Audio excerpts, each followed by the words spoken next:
Some stories are too strange to be made up, others are real, but feel like nightmares. Tonight you will hear stories that twist the familiar into something deeply wrong. What begins as ordinary ends with a truth you were never meant to witness. If you are brave enough to keep watching, make sure you like this video and subscribe to Sleep No More, where every shadow hides a new story.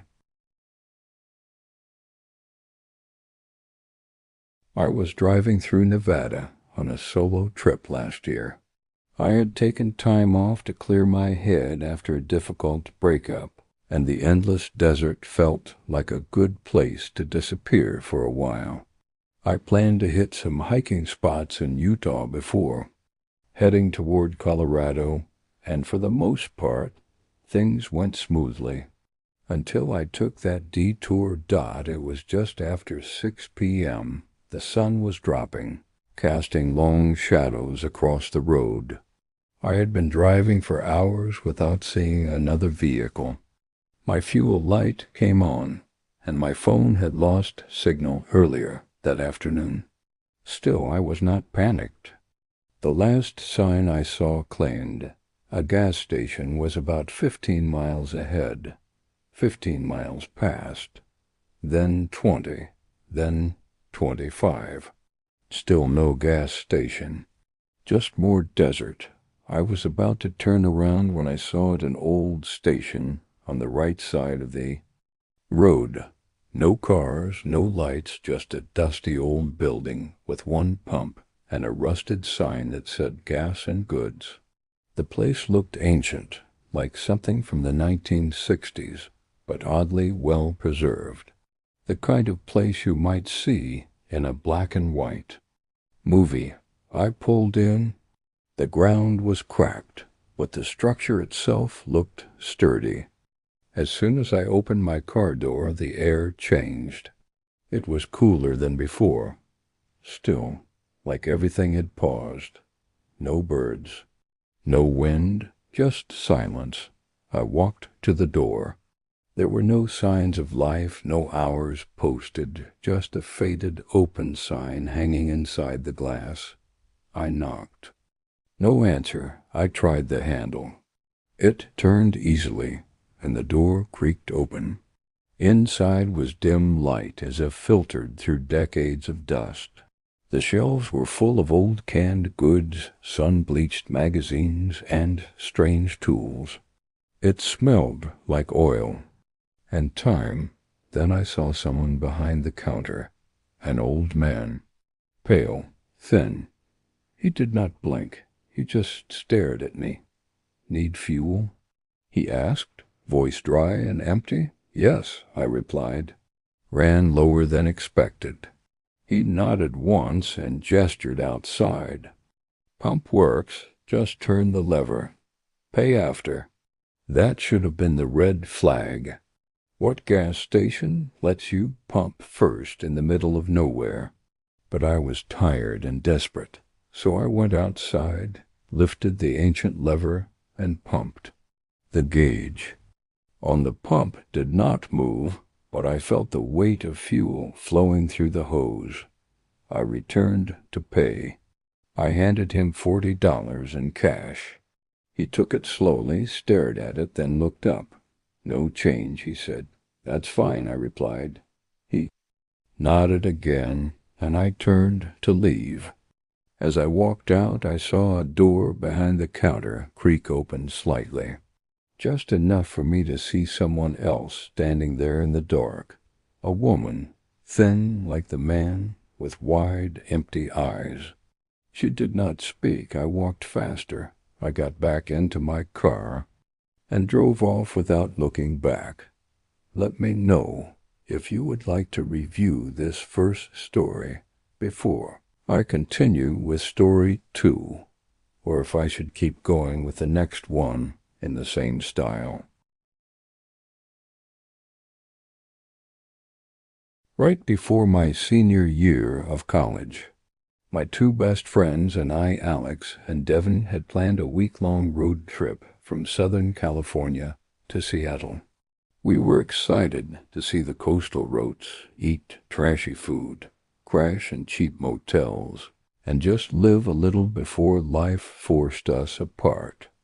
The first 2 days went fine, normal, sunny skies, good music, long hours of laughing in the car. We rotated driving duties and stopped every few hours for gas and snacks.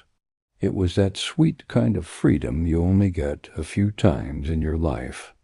Then we entered Oregon. It was the late afternoon on day 3. The weather turned gray and misty. The air felt heavier. It was not raining exactly, but everything looked wet. We were on a quiet highway, lined with thick forest on either side, when Alex noticed a white cargo van behind us. It looked like the kind electricians or plumbers drive. No logos, no windows on the back, just black, white, and a little dirty. It stayed behind us for miles at first, a few cars back, then right behind. Then it changed lanes when we did. It slowed when we slowed. It sped up when we did. "Do not freak out," Alex said from the passenger seat. "But that van has been behind us for a while now." Devin was driving. He checked the rearview mirror and nodded. I noticed. Probably just coincidence. We tried to ignore it, but over the next hour it became impossible to explain away. At one point we exited to use the restroom at a gas station. As we were pulling out of the lot, the white van passed by slowly, like it had been waiting for us to return to the road. It did not feel like coincidence anymore. We decided to test it. At the next town, we pulled into a large parking lot behind a grocery store and waited. 5 minutes passed, then 10. We were beginning to laugh at ourselves when, from the far side of the lot, the van appeared. It drove in slow circles, then stopped 2 rows behind us. Facing us, that was when we decided to get serious. Devin pulled out of the lot fast and headed north on a different road than we had planned. We drove through neighborhoods and backtracked through side streets. Still, after every turn, every unexpected loop, the van followed. We stopped joking around. No one smiled anymore. Around 10:30 p.m., we pulled into a motel just off the highway near a place called Castle Rock. We were visibly shaken. The woman at the desk noticed right away. "Long day?" she asked. "Just need a place to crash," I said. She gave us keys to room 6 and told us to park around the back. We circled the building, and that was when I saw it, the white van, parked in the shadows by a dumpster. No one inside. No engine running. Just there. That night, none of us really slept. We kept the lights off and peeked through the blinds every half hour.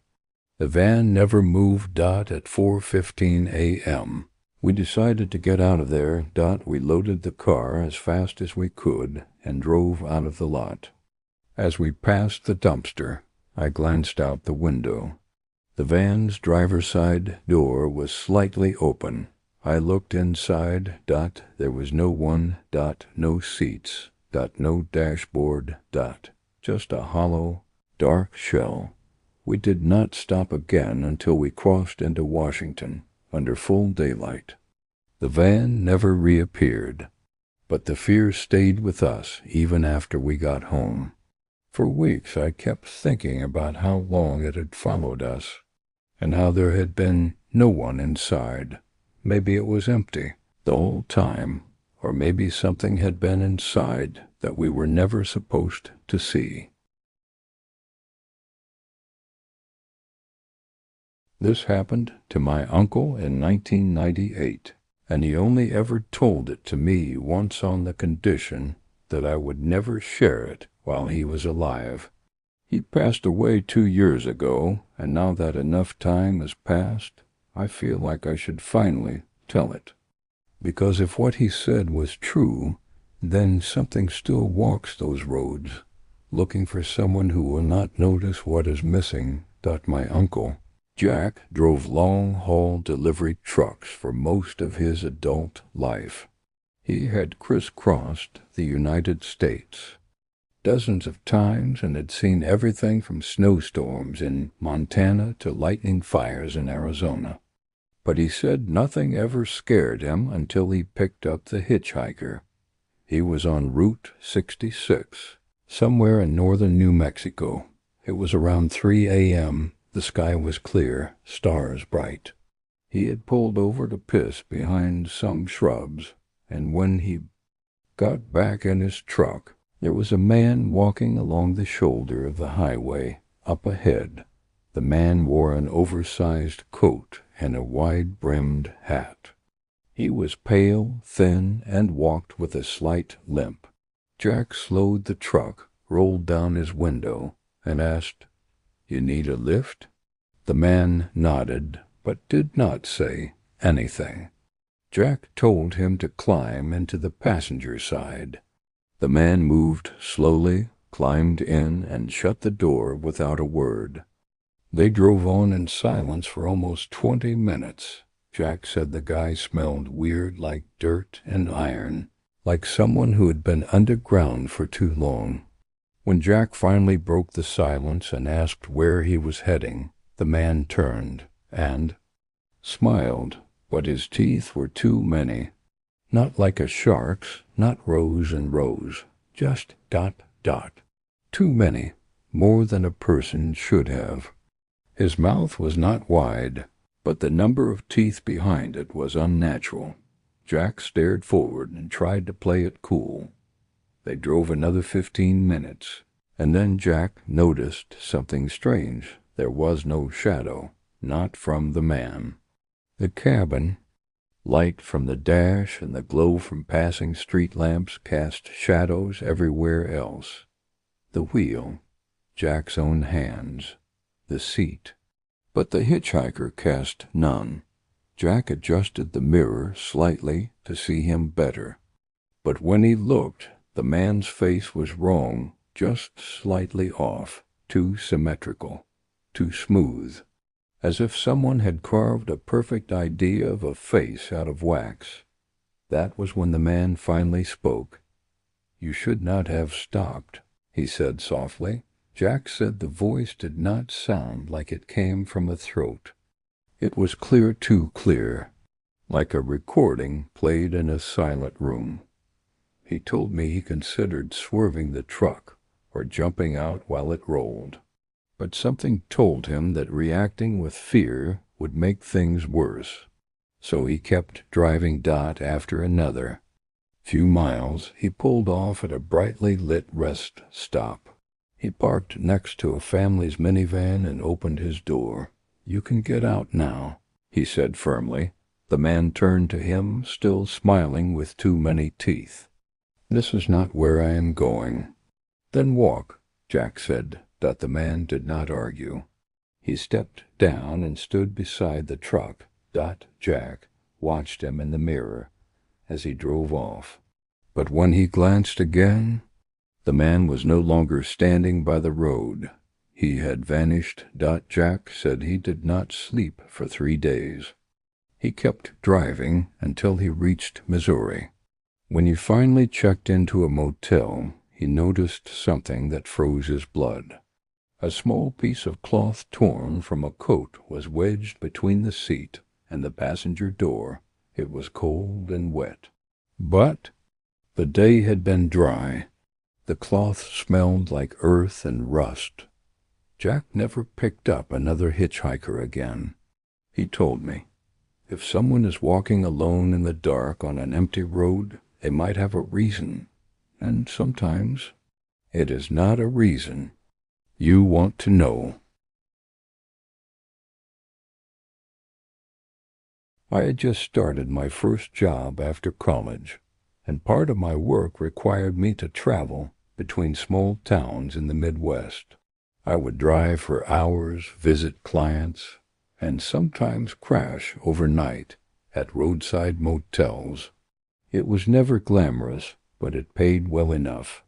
This story happened during one of those routine drives, a night that should have been uneventful. But it changed how I see the road forever. It was late April 2017. I was driving through rural Illinois on a long 2-lane highway with nothing but endless cornfields and old barns on either side. I was supposed to reach a town called Freeport by nightfall, but I got delayed after one of my meetings ran long. By the time I was halfway there, it was already close to midnight. My GPS stopped working after a certain stretch. No signal, no signs, just darkness and occasional mailboxes buried in weeds. I began feeling uneasy and started looking for a place to stop.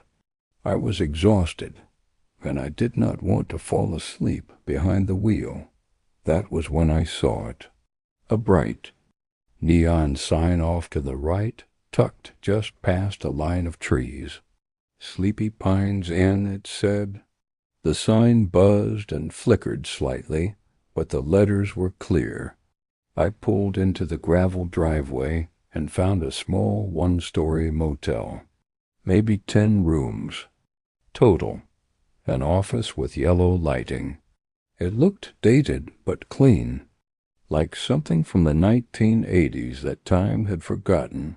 I parked, walked into the office, and was greeted by a woman in her 40s with red glasses and hair pulled back into a bun. She smiled politely, checked me in, and handed me a brass key.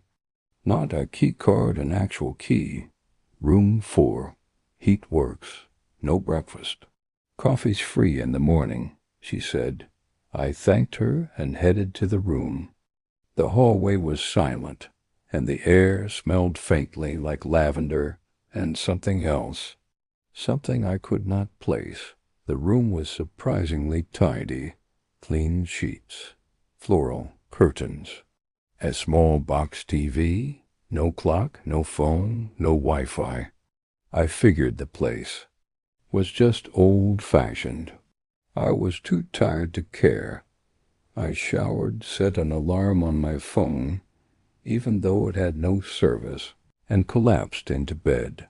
Sometime during the night I awoke to a soft tapping sound. It was coming from the window. Tap, tap, bang. Froze. The curtains were closed, but the tapping continued. Not loud, just steady, like someone lightly knocking with a single knuckle. I looked at the clock on my phone. 3:12. I listened. Tap, tap. Then it stopped. Total silence. I stayed in bed, eyes wide, listening for movement. I waited at least 10 minutes before slowly pulling the curtain aside. No one was there. But in the morning, when I opened the door to leave, I saw something strange. In the gravel just below my window were 2 bare footprints, small, like a child's, but spread far apart, too far for a child to be standing, as if whoever had been there was not walking, but had dropped straight down from above. Uneasy, but pressed for time, I went to the office to check out. The door was locked. Lights off. A small note on the window read, "Closed. Come again soon." I left the key in the drop box and got in my car. No big deal, I thought. Just a quiet, odd little motel. But here's the part that still haunts me. Later that day, I stopped at a gas station about an hour down the road and casually mentioned, too, the clerk that I had stayed at a place called Sleepy Pines Inn last night. He stared at me blankly. "There is no motel around here," he said. I insisted. I described the location, the gravel lot, the sign, the woman at the desk. The clerk looked uncomfortable and called over an older man, probably the manager. I told him the same story. He nodded slowly, then said something I will never forget. There used to be a place called Sleepy Pines, but it burned down about 20 years ago. No one rebuilt it. They said the fire started in room 4. I felt cold all over. Showed them the picture of the key I had taken when I first checked in it. Was gone. Deleted from my phone. There was no record of the place online. No photos, no address. Nothing. To this day. I cannot explain what happened. But whenever I drive through Illinois now, I take the long way around that stretch of highway. Because whatever I walked into that night was not supposed to be there. And whatever tapped on my window never left footprints on the ground. Only on my mind. This happened to my friend Cal and me in 2021 during a cross-country road trip we took from Pennsylvania to Oregon.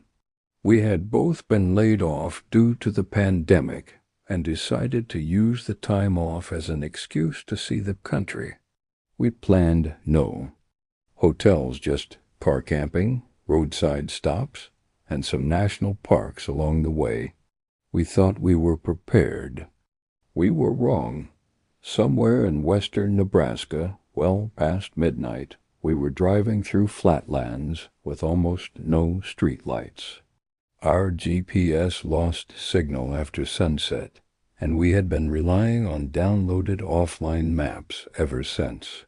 It was supposed to be a 4-hour drive to our next destination, but the detours kept adding up. At some point, we took a wrong turn onto a narrow, cracked road lined with wheat fields. We were too tired to backtrack, so we figured we would just keep following it until we hit the highway again. That was when we saw an old sign hanging crooked on rusted poles. It read, State Route 117, tunnel access ahead. Neither of us remembered seeing that on any map. We figured it might be an old mining road or something, but the GPS still showed us heading west, so we kept going. About 10 minutes later, we reached the tunnel. It looked ancient, carved directly into a hill. No concrete reinforcement, just black rock and jagged edges. The entrance was wide enough for a single car. No lights inside. No signage warning us about height limits or clearance.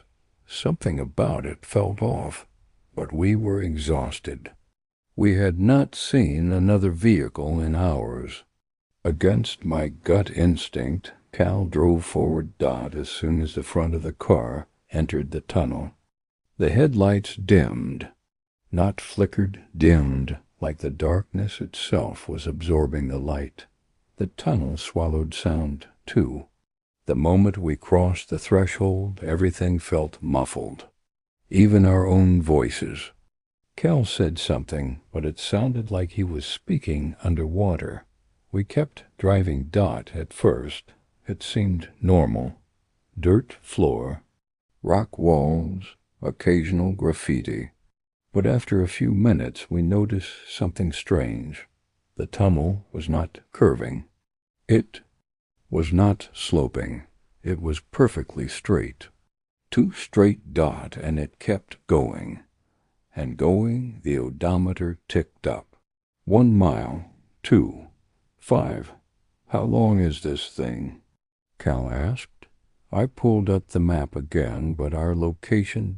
Had disappeared. No signal. No orientation. Just blank space. That was when the lights went out. The headlights. The dashboard. Even our phones. Total darkness. We slammed to a stop. The silence was unreal. Like we had been dropped into a vacuum. I could not hear my own breathing. My own heartbeat. Cal tried the ignition. Nothing. Then something knocked on the back window. Once. Twice. We spun around. Nothing. Another knock. This time on the driver's side. Then something scraped across the roof of the car, long, slow, deliberate, like claws dragging across metal. We locked the doors, sat frozen. Neither of us spoke. Then the lights came back on. For a split second, and in that split second we saw them, figures, standing just outside the car, their outlines barely human, elongated limbs, no faces, skin like wet stone, and they were smiling. The lights died again. We screamed. Cal tried the ignition one more time, miraculously. The engine roared back to life. He slammed the gas. The wheels screeched on dirt, and we rocketed forward into the black. For minutes we saw nothing, heard nothing, just the engine and our own. Panic. Then suddenly we were outside. The car burst out of the tunnel into gray morning light. We skidded to a stop on a gravel road. Behind us, the tunnel entrance was gone. Just solid hillside. No opening, no sign. No tunnel. We were shaking. Our clothes were damp. The roof of the car had 3 parallel grooves carved deep into the metal. We drove in silence for hours before finally stopping at a diner. When we asked about State Route 117, the waitress frowned. There is no Route 117, she said. Not in this county, not for decades. That road was sealed off in the 80s after some kids disappeared. Tunnel collapsed or something. We looked it up later. Nothing. No record, no tunnel. No missing kids. Just rumors. And those grooves on our car? No one could explain them. Not even the mechanic who fixed the roof 2 weeks later. Said it looked like damage from a bear or something larger. I still do not know where we went that night, or what came out of that tunnel when we entered it. But whatever it was, it smiled, and I still see that smile in my dreams. I will never take another road trip again. Not after what happened to me in the Nevada desert. My name is Marcus Hayes. I was 28 at the time. I had just ended a long-term relationship and needed to get away. A solo road trip seemed like the perfect escape, a chance to clear my head and think about what came next. I wasn't the type to take risks, so I stuck to well-traveled routes. I made sure to avoid anything that looked isolated or dangerous. But sometimes it is not the road that is dangerous. It is what lies hidden in the darkness. The trip started normally enough. I had been driving for hours, heading east on I-80, a straight highway that stretched endlessly into the flat, brown landscape of Nevada. The sun was setting, and I was getting tired, so I decided to take a detour off the main highway. I needed gas, and there was a small rest area up ahead, just a single exit off the interstate. It was the perfect place to stretch my legs, grab a snack, and keep going. Or so I thought. As I pulled off the main highway, I noticed something odd. The exit sign was old, rusted, with the lettering barely visible. The road leading up to the rest area was narrow, lined with tall, dead trees that looked like they had been there for centuries. It was eerily quiet. No other cars, no people. Just the distant rumble of the highway far behind me. The rest area was barely visible, hidden behind a cluster of low hills. I drove slowly, unsure of what to expect, until the lights of the gas station came into view. It was small, just one pump, and a small building with a flickering neon sign above the door that read, "Rest Stop, open 24/7." I parked the car and stepped out. The air was dry and still, the kind of heat that clung to your skin even as the sun had dipped below the horizon. As I walked inside the building, I noticed the dim lighting and the overwhelming smell of stale coffee. It felt abandoned, as if no one had been here in years. Behind the counter, a man was sitting in a worn chair, his face hidden in shadow. He had a baseball cap pulled low, obscuring most of his features. He barely acknowledged me as I approached. "The counter. Gas?" he asked in a slow, gravelly voice. I nodded. "Yeah, just fill it up." He didn't move right away, just stared at me for a moment, his eyes hidden beneath the brim of his cap. "Sure thing," he said, standing up slowly. He walked out of the building without saying another word. I stood there for a moment, glancing around the room. It was deserted. The shelves were filled with dusty snacks, expired cans of soda, and the occasional jar of peanut butter. The place felt more like a relic than a functioning rest stop. I didn't think much of it, though. I had been driving for hours, and I needed a break. I grabbed a bottle of water and went outside to wait by the pump. The man was filling my tank, but his movements were slow, deliberate. I glanced over at him and noticed that he was humming under his breath. The tune was familiar, though I couldn't quite place it.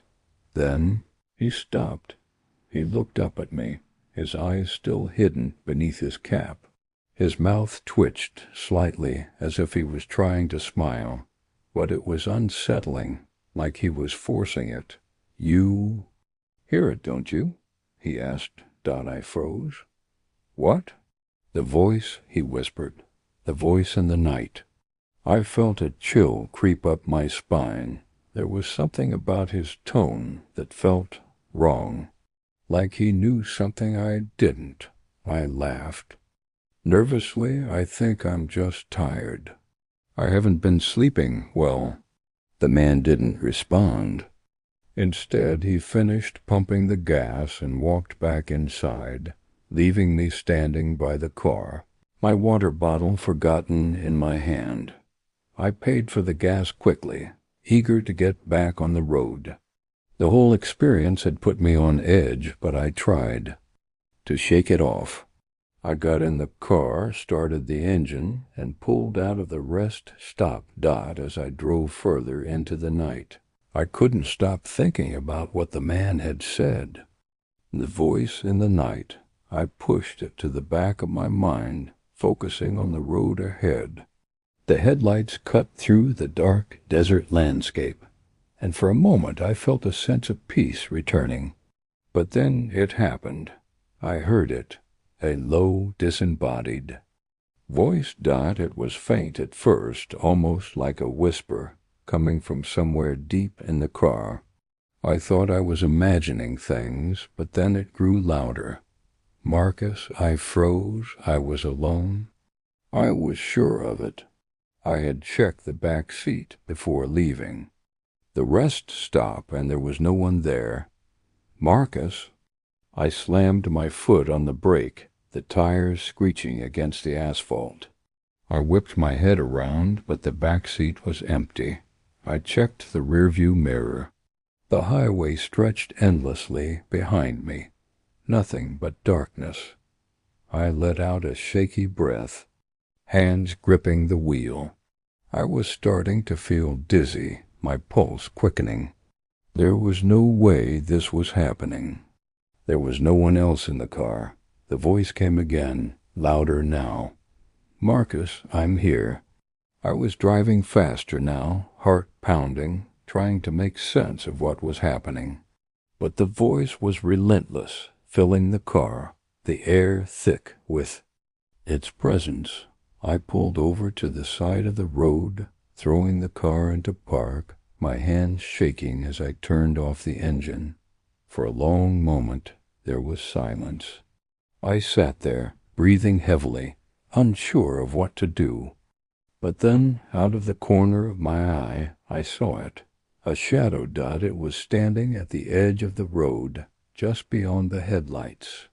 Tall, thin, its shape indistinct, as if it were moving in and out of the darkness. I couldn't make out any features, but I could feel it watching me. I was paralyzed. The voice in my head was deafening now, swirling with unintelligible whispers, until it suddenly became clear. "Marcus, you didn't listen."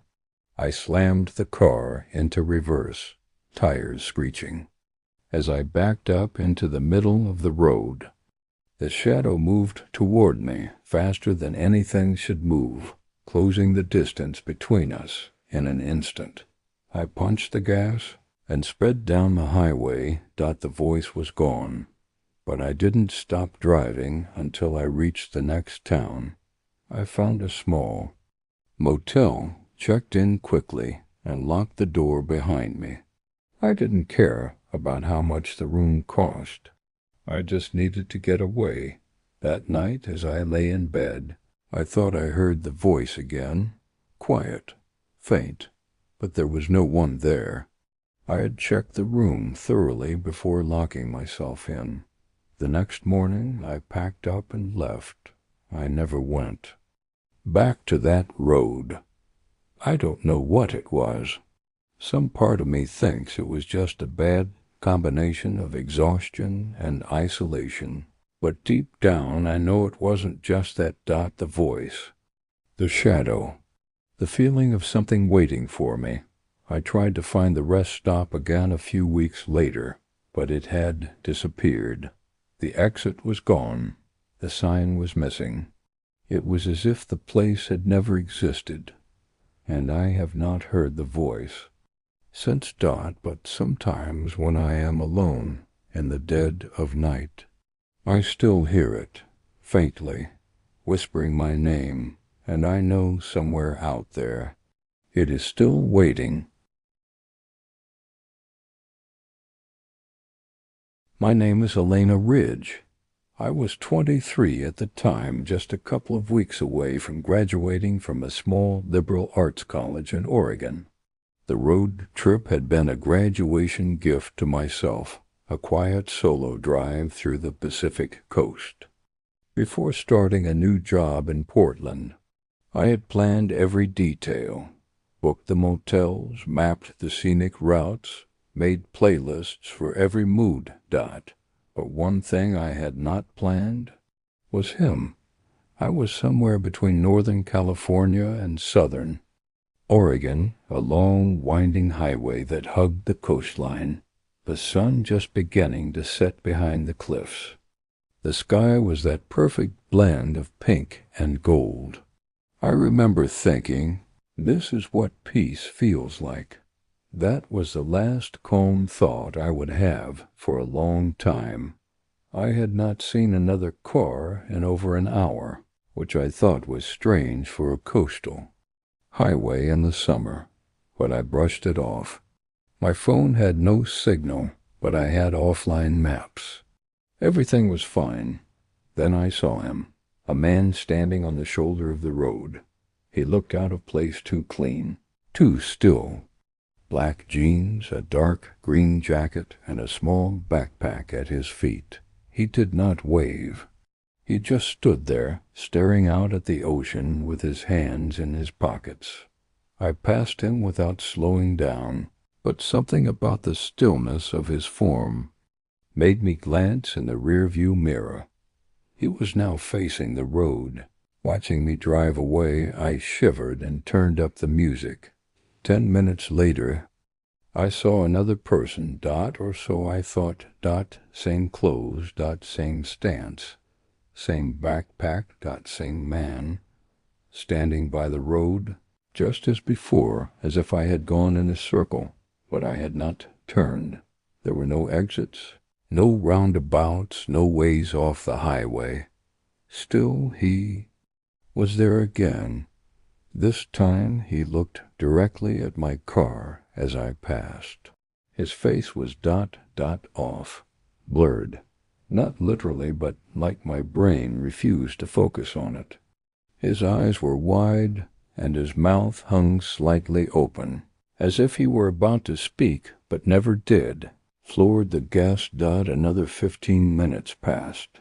I tried to convince myself it was a coincidence. A hiker.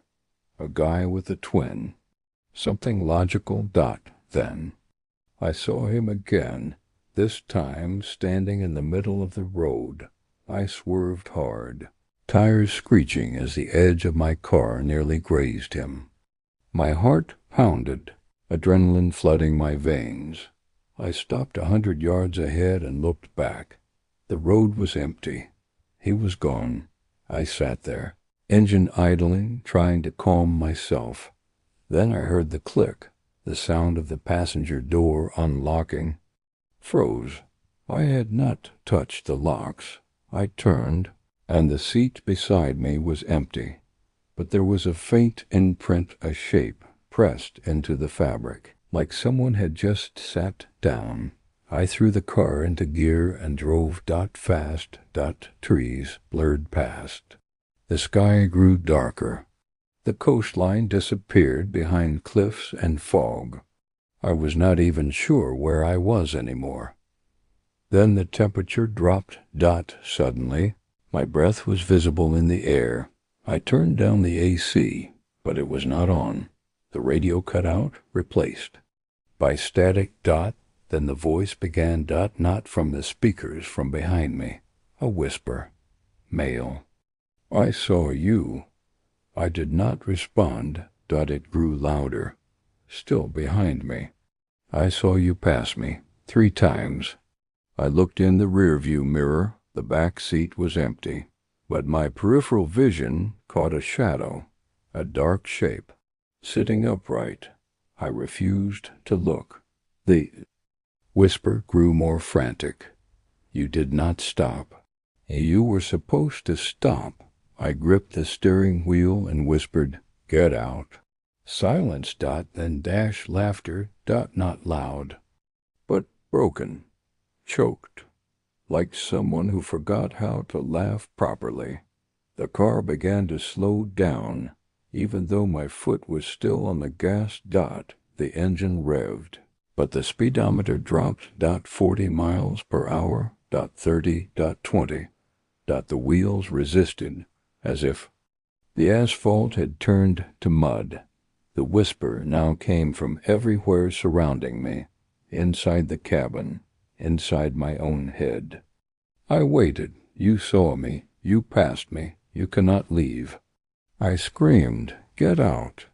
Then suddenly he did. The car lurched forward. The engine roared back to life. I saw him in the mirror, standing in the road again. Arms at his sides, mouth wide open. In a soundless scream. I did not stop. I did not breathe. I did not blink. I just kept driving until the trees thinned and the signal bars on my phone returned. I pulled into a gas station 30 miles later. The attendant said I was pale, shaking. He asked if I needed help. I told him I had gotten lost. He gave me a soda and pointed me toward the motel down the street. That night, I checked the passenger seat before locking the doors. Nothing. But at 2:37 a.m., I woke up gasping. I could not move. Sleep paralysis, I thought. Then I heard the voice again, right next to my ear. You left me behind. I turned my head slowly, and there he was, on the motel bed, lying beside me. Screamed. When I woke again, it was morning. Sunlight poured through the curtains. The bed beside me was empty, but the passenger door of my car was open. And on the seat. Was a note. Written in black. ink on the motel's notepad. You were supposed to stop. I never finished that road trip. I sold the car a month later. Every time I was alone on the highway, I swore I felt someone watching from the passenger seat. I have not driven long distance since, but sometimes, when I take short drives near the coast, I see someone standing by the road, still, silent, and waiting. I had never been one to believe in signs, but that summer night on a desolate highway in Utah changed everything. My name is Adam Wilkes. In July of last year, my best friend Jason and I set out on a road trip that was supposed to be unforgettable, but for reasons neither of us ever expected. We were both 26, fresh out of dead-end relationships, and had decided to take 2 weeks off to clear our heads, escape our city lives, and relive the freedom we had felt in college. We had mapped out a route from Denver to the Pacific Northwest, driving through Wyoming, Idaho, and Oregon. The plan was simple: take scenic roads, crash at cheap motels, and enjoy the kind of silence only the American backroads could offer. The first few days went smoothly: mountains, forests, gas station, junk food, and playlists from our teenage years. But everything changed once we crossed into Utah and decided to take a less traveled highway called Route 58. It was not on our GPS. It had not even been part of the plan, but there was a small green sign on the main road that read, Route 58, Scenic Detour through Cedar Ridge. Jason, always the adventurous one, said it would be perfect. It was dusk. The horizon was painted orange, and we figured it would take an extra hour or two at most. But Route 58 was empty, and long at first we passed stretches of pine trees, wide plains, and the occasional roadside mailbox with no house in sight.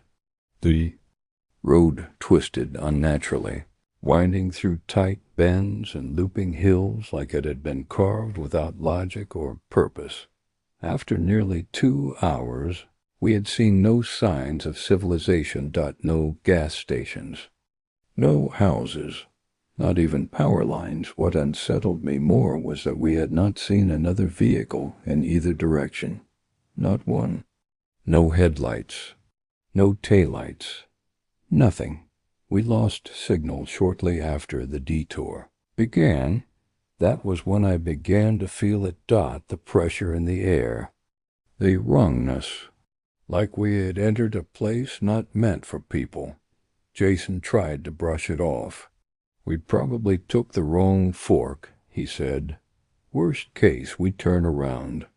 But the thing was, we had turned around twice, yet the same landmarks kept appearing.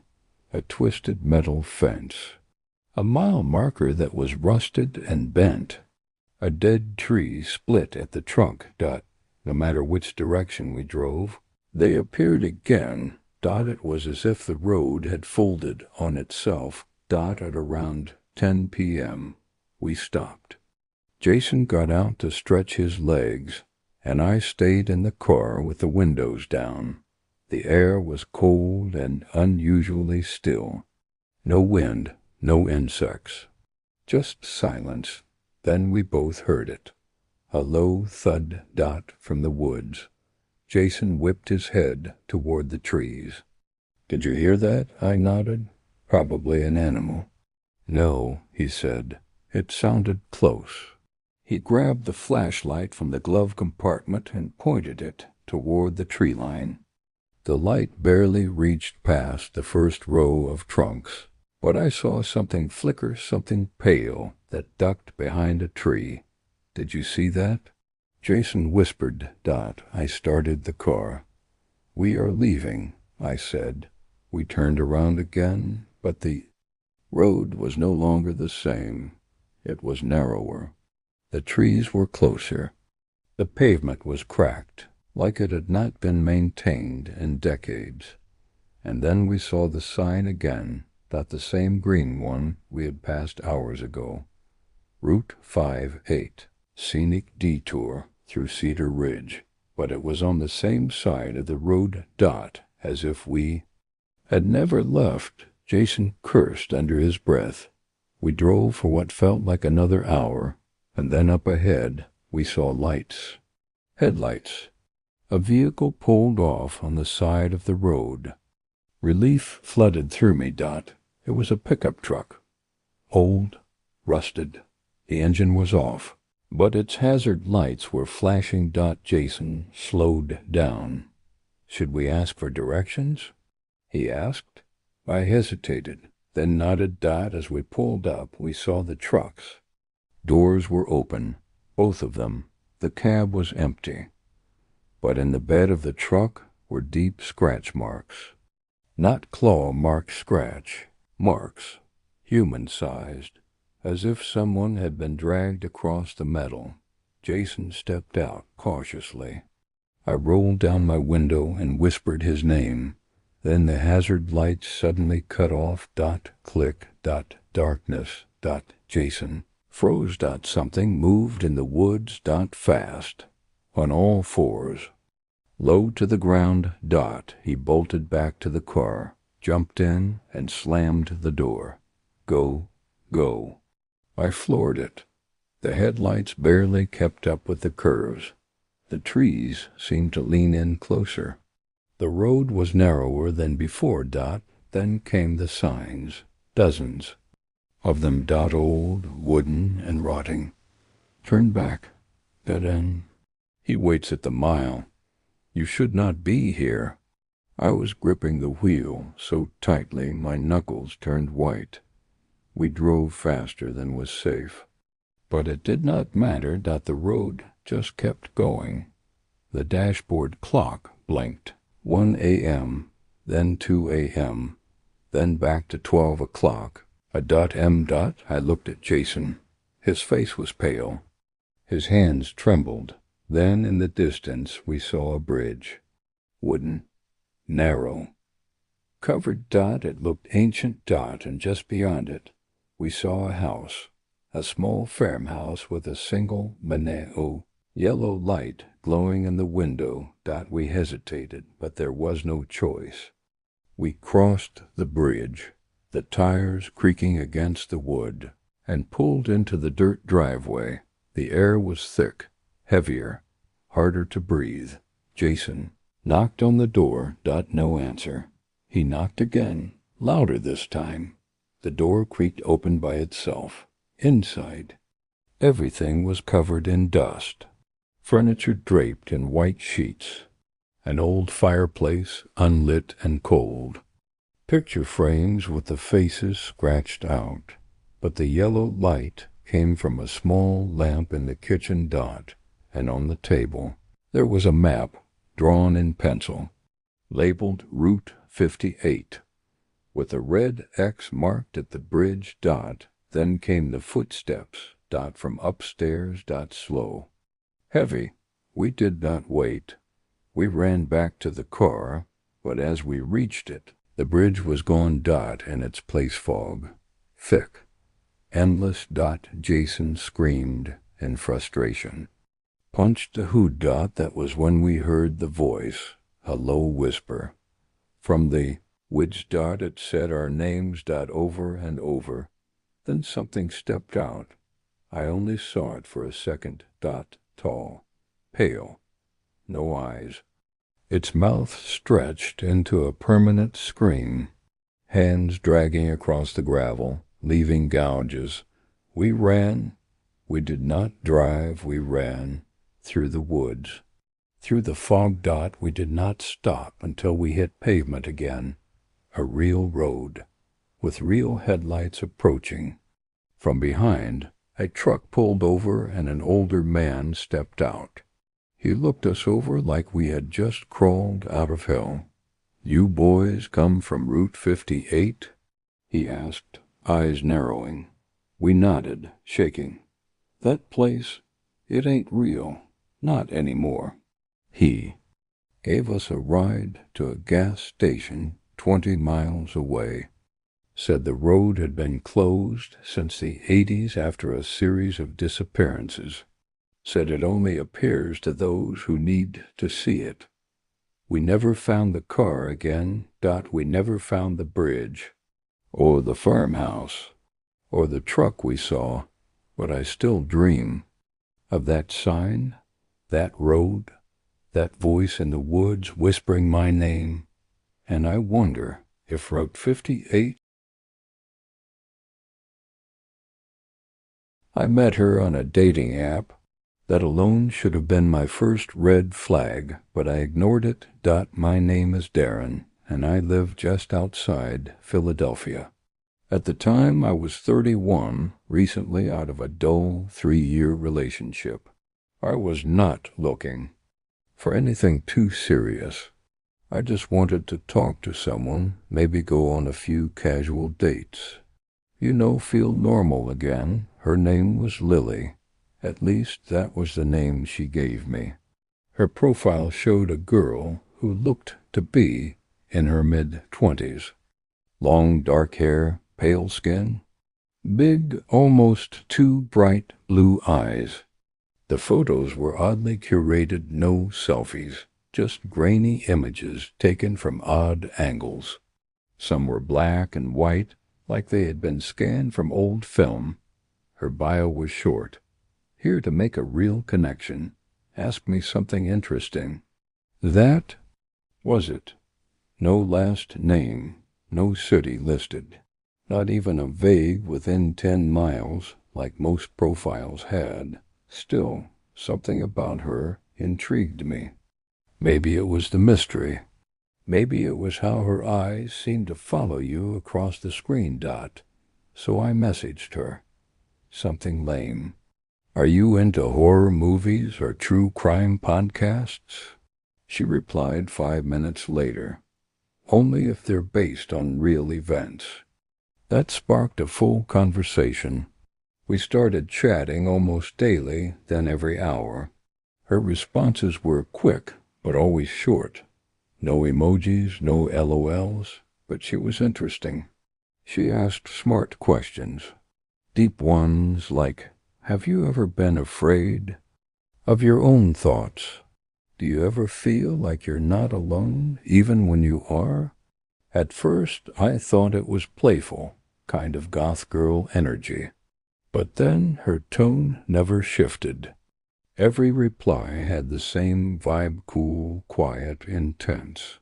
After 2 weeks, I asked if she wanted to meet. She replied, I do, but only if you're ready to see the real me. That should have set off every alarm in my head, but instead I laughed it off and said I was ready.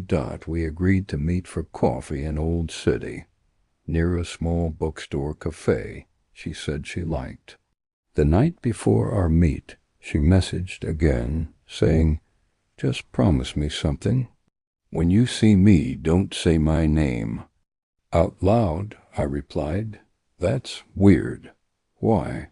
She never explained that. The next morning, I waited outside the cafe, pacing. 10 minutes went by, then 15. I was starting to think I had been stood up when I saw her. She was even paler in person. Same dark hair, same cold, bright eyes. She wore an old-fashioned beige coat that looked like something from the 1960s. Her movements were quiet, floaty, like she did not quite touch the ground. She approached me without smiling. You are Darren, she said. Not a question, I nodded. You're Lily, right? Her face froze. She blinked slowly, then looked away. Do not say my name, she said softly. I forced a nervous laugh. Okay, sorry. You're serious about that, huh? She did not respond, just walked past me and into the cafe. I followed, confused, trying to convince myself she was just eccentric. We sat in a corner booth, far from the other customers. I noticed that she did not order anything. She just stared at me, her hands folded perfectly in her lap. Then she said something strange. "You're not afraid of dying, are you?" I blinked. Not exactly how most first dates go." She tilted her head, studying me. "Would you want to know when it is coming? Or would you rather be surprised?" I tried to keep it light. "I think I'd prefer not knowing." She smiled then, but it was not comforting. Most people say that. At that point I was uncomfortable, but still fascinated. I felt like I was sitting across from someone pretending to be human. She did not blink often. She barely moved. But her eyes never left mine. We talked well. I talked for about 30 minutes. She asked personal questions. Some too personal. Do you live alone? Do your neighbors know you well? Have you ever gone missing, even for a little? Well, eventually I tried to wrap it up. I told her I had to get going. She stood without argument and said, "Thank you for meeting me. You'll remember this later, I promise." I did not know what that meant. I just said, "Yeah, it was different." She walked out and disappeared around the corner. I never saw her leave. No car. No bus. She was just gone. That night I kept thinking about her. Something was wrong. Off. I pulled out my phone and opened the dating app to reread our messages, but her profile was gone. Not just deleted. Erased. Even our conversation. History had vanished, something I had never seen happen before. I Googled the app's customer service, thinking maybe it was a glitch, but then I remembered I had screenshots. I had taken one early on, during our 3rd or 4th day chatting, when she had said something strange. I only talk to people who are already marked. I pulled up my gallery and opened the screenshot folder. Gone. Every single one. I tried to tell myself it was a bug. Maybe I had accidentally deleted them. Maybe she had some privacy feature. But that night, as I was trying to sleep, I heard something. Soft knock. Not on my front door, but on my bedroom window. I live on the 2nd floor. That window is 10 feet off the ground. I sat up slowly, heart pounding, listening. Another knock. Deliberate. Slower this time. I grabbed my phone and turned on the flashlight, creeping to the window. The curtains were closed. I reached out and pulled them open. Nothing. Just darkness. But when I looked down at the window pane, I saw it. A smudge. Like someone had dragged their finger across the glass. A spiral shape. I stood frozen for a long time. Then my phone vibrated. A text from an unknown number. "You said my name? That is how they find you." I never replied. The next few days were quiet. I slept with a bat next to my bed. I kept the lights on. I checked the locks obsessively. Eventually, I convinced myself it was just a crazy girl messing with me. A weird but explainable incident. Then a week later, I got a call from an old friend, Jason. He sounded panicked. "Dude, did you meet someone online named Lily?" I felt cold. "Yeah. Why?" He was breathing hard. I saw her in a dream. She was in my room, just standing there. She said I was next. I did not sleep that night. A few days later, Jason was found in his apartment unresponsive, eyes open, staring at the ceiling. No signs of trauma. No injuries. Just gone. The doctors said it was sudden cardiac arrest. But Jason had never had heart issues. He was 30 and healthy. At the funeral, I kept scanning the crowd, expecting to see her face in the distance.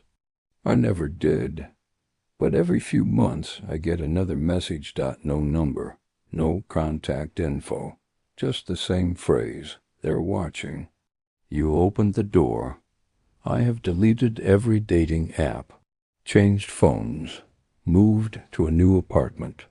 But sometimes when I walk past a mirror at night, I see something behind me, a figure, dark hair, pale skin, cold, empty eyes, and even when I close my eyes, I still hear her whispering my name. I met Erin on the Thursday. She liked books, long walks, and had a dog named Baxter. Her profile was the most normal thing I had seen after weeks of doom scrolling through fake bios, filters, and scam bots. She looked sweet red hair, freckles, genuine smile. Her photos looked real, not staged. Her captions were simple. Her bio just read, "Looking for something real? Please be normal." I laughed when I saw that. It was exactly how I felt. We matched instantly. My name is Lucas. By the way, I was 27, working remote in Denver, and pretty sick of dating apps. The ones I used seemed to be filled with people who wanted attention, not connection. But Erin seemed different. Our chat was fun, comfortable. She had a dry sense of humor and asked about my job, my favorite movies, my worst fears. It felt natural. Even when she asked the weirder stuff, like, if you disappeared tomorrow, who would notice first? Or, do you ever dream of your own funeral? That should have been weird, I guess, but I had been on enough awkward dates to accept quirks. As part of the deal, I even joked back, as long as no one tries to murder me, I'm game for anything. She replied, no promises. I thought it was a joke. We decided to meet up the next night. She picked a place about 30 minutes outside Denver, a quiet bar called The Grange, surrounded by woods and farmland. I had never heard of it, but she insisted it had the best chili in Colorado. Trust me, she wrote. You'll love it. So I went. When I arrived, the parking lot was empty. The neon sign above the door flickered, half burnt out. It was not what I expected, but I figured maybe she liked low-key spots. Inside, it was nearly dark. Just a couple of dim ceiling lights and an old jukebox humming in the corner. I did not see anyone behind the bar. No customers either. I sat in a booth and messaged her, "Hey, I'm here. You close?" No response. 5 minutes passed. Then I saw her. She came in through a side door, not the front. Erin looked exactly like her photos, same smile, same eyes, but something was off. She walked stiffly, like her legs did not bend right. Her face was pale, paler than I remembered. And she was not smiling anymore. She slid into the booth across from me without saying a word. "Hey," I said. "You all right?" She tilted her head slowly. "You came." Her voice sounded dry, like she had not spoken in days. I chuckled nervously. "Yeah, of course. You invited me." She just stared at me. Then she said, "How does it feel to know you are real?" I blinked. "Sorry, what?" She leaned in closer. Her eyes looked dull now, like faded glass. So many people online. Just noise. But you bleed, you remember. You can feel things. That is why I picked you." I laughed, hoping she was joking. Okay, this is starting to sound like a Netflix horror monologue. She did not laugh, Dot. Instead, she placed something on the table between us, Dot. It was a small box, wooden, carved with symbols I did not recognize. She slid it toward me. "What is this?" I asked. "Your part in the ritual," she whispered. "Everyone gives something, a piece of themselves." I stood up, half joking, half serious. "Okay, Aaron, whatever game this is, I am not playing." She looked up at me calmly. "Not Aaron," she said. "That name was borrowed. Just like this face." Then she reached up and pulled. Her skin, her face, her entire face peeled off in a slow, deliberate motion like a wet mask. Underneath was nothing, Dot, just darkness. A black void where her face should have been. No eyes, no mouth, no nose. Just an endless hollow, like I was looking into a pit with no bottom. Dot. I stumbled backward, knocking over the table. The box hit the floor with a dull thud. I turned to run, but the door I came in through was gone. Dot vanished. Dot behind me. I heard her voice, distorted now, echoing from all sides. "You are the third. The blood must be balanced." I ran toward the bar, hoping there was a back exit. As I jumped the counter, I saw a flash of something move in the corner. Another figure. Another version of Aaron. Same face, same clothes, but this one had no eyes. Just deep, bleeding sockets. She was crawling across the floor toward me. I ran through the kitchen, heart slamming in my chest. Every door I opened led to more rooms, endless hallways, dark staircases that looped back into the same places I had already been. Dot, at one point, I ended up back in the same booth. Dot, same table. Dot, same box. But Aaron was gone. I grabbed the box and opened it. Dot, inside was a photo of me, sitting at my desk, from outside my apartment window, and below it, my driver's license. I never gave her my address. I never told her where I lived. Dot. Suddenly, I heard movement, a soft, dragging sound, wet, sloppy. Turned and saw dozens of people crawling out of the darkness. Men, women, all with the same empty faces, all skin stretched and torn. Each one was wearing someone else's identity. I recognized them. A girl I matched with last year, a guy I saw on Instagram, a Tinder date from college. They were all here, wearing masks made of faces. I dropped the box and ran again. Eventually, I found a small staircase that led up. I climbed it blindly, hearing footsteps behind me. When I reached the top, there was a single door, plain wood, no markings. I opened it and found myself back in my apartment. Dot, like I had just stepped out of a dream, but my hands were shaking. My knees were bleeding, and I was still holding the photo of myself. I did not sleep that night. I deleted every dating app, smashed my phone, burned the photo and license, but it did not stop. A week later, I found another box outside my door. Same carvings, same size. Inside was a new photo. This time, it was my brother, sitting in his car, looking straight ahead. I called him immediately. He answered, confused, said he was fine. That night, he went missing. His car was found in the woods. Driver's door open, engine still running. No sign of him. Just a small wooden box on the passenger seat. Inside it, my photo again. A message scratched into the wood. You bring them. We take them. I have not spoken to anyone since. I moved across the country, got a burner phone, changed my name, but I know they are still out there. Swiping, watching, waiting. for the next person to match with a girl named Erin or Paige or Sarah Dot or whatever name they wear next. I was not looking for love. I just wanted distraction.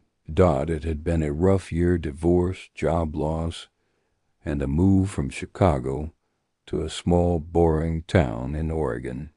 So when I downloaded that dating app, I did not expect much, just conversation. Maybe a coffee or two. Nothing serious. That is how I met Lena Dot. Her profile popped up at 2:13. M. Dot, she was breathtaking. Dot, dark, tangled hair, piercing green eyes, a forest in the background of every photo. Her bio was just one line. Let me show you where the trees go quiet. I matched her without thinking. Her first message came almost instantly. You are new here. I replied, yeah, guess it shows. You look like you do not belong yet, but you could. That reply felt oddly poetic, mysterious, but in a way that made me curious, not uncomfortable. We talked all night. She was sharp, philosophical. She liked ancient history and folklore. She asked deep questions about memory, trauma, death. She made me feel seen, like she understood the silence I had been living in for the last year. Dot, by sunrise. I was hooked. Dot, we messaged nonstop for 2 days. Then she suggested we meet. I hesitated. I had not dated in a while, and something about her felt otherworldly. But when I said I was unsure, she replied, let me show you my place. Just once. If it feels wrong, you can leave. Against my better judgment, I agreed. Dot, she dropped a pin. The location was in the forest an hour north of town, middle of nowhere. No roads led there, just a trail that disappeared into the woods. I asked if she was serious. Dot, she said, come at dusk. The path only opens when the light dies.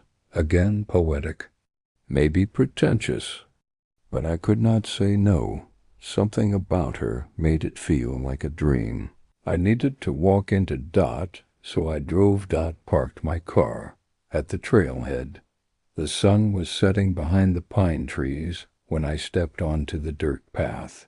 It was narrow and winding, covered in moss and fallen branches.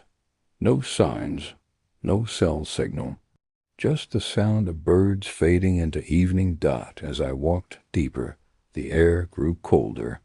The forest got quieter. Dot, no crickets, no wind, just silence. Then I saw her, standing by a crooked tree. Dot, Lena. Dot, same hair, same eyes, but her face looked different now, sharper, hollow.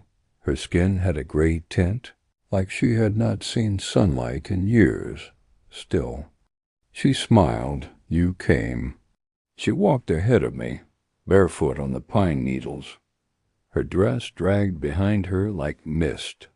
We passed old stones, carved symbols, trees bent into unnatural shapes. How far is your place? I asked. She looked over her shoulder. Not far. It finds us. That was the first thing that really scared me. Dot, we arrived at a small cabin, nestled between 2 ancient oaks. It looked impossibly old, wooden, crooked, wrapped in vines that seemed to pulse when I looked directly at them. Inside, it was dark, cold. The windows were covered. The walls were etched with lines, dozens of them scratches, like someone had been keeping count of something. Are those days? I asked Dot. She said nothing. Instead, she lit a candle and sat cross-legged on the floor. I want to show you something, she whispered. Dot, from under a loose floorboard, she pulled out a thick notebook, leather-bound, old. She opened it and handed it to me. Dot, it was filled with profiles. Dot, photos, bios, names, all from dating apps. Every single person she had matched with, and next to each one a pressed flower, dry, flattened, marked with a date. "Why do you have these?" I asked. She leaned closer. "Because you do not meet people like me by accident. We find who we need." I stood up. "This is not funny. It is not supposed to be," she said. None of them listened either. I turned for the door, but it was gone. Literally gone. Where the entrance had been was now just wall. No seams, no hinges, just rough wood. I spun around. She was still sitting, eyes closed now, whispering in a language I had never heard. Her voice changed deeper, echoing, like multiple people were speaking through her. The walls began to breathe. "I swear to you." They inhaled. The candle flickered. The room grew colder. From the corners of the ceiling, figures emerged. They slid down the walls, pale, faceless, moving, like spiders. Each of them wore a tattered piece of clothing that looked modern: jeans, hoodies, jackets. All of them were the people from a Notebook. Lena opened her eyes. "They stayed," she whispered. "Now they are part of the silence." I screamed, ran to a window, smashed it with a stool. Glass shattered, but beyond the frame there was nothing, just black. No trees, no stars, no ground. Just void. I backed into a corner, breath ragged. Lena stood up. Her face began to peel, like wax melting in slow motion. Beneath it was bark, twisted, blackened bark, cracked and bleeding sap. Her arms splintered, her hair turned to vines. Was not human. She had never been. "You were broken," she said. "Just like the others. That is why the forest lets you in. You belong to it now." I blacked out. When I woke up, I was outside, lying on the trail. The sun was up. Bird CHIRPED. My car was nearby. But when I looked at my phone, I saw something that made me drop it. A new match. Her profile pic was blank. But the bio said, "Let me show you where the trees go quiet." The story may be over, but the silence it leaves behind is louder than ever. Do not forget to like, subscribe, and follow Sleep No More. Because the next nightmare is already on its way.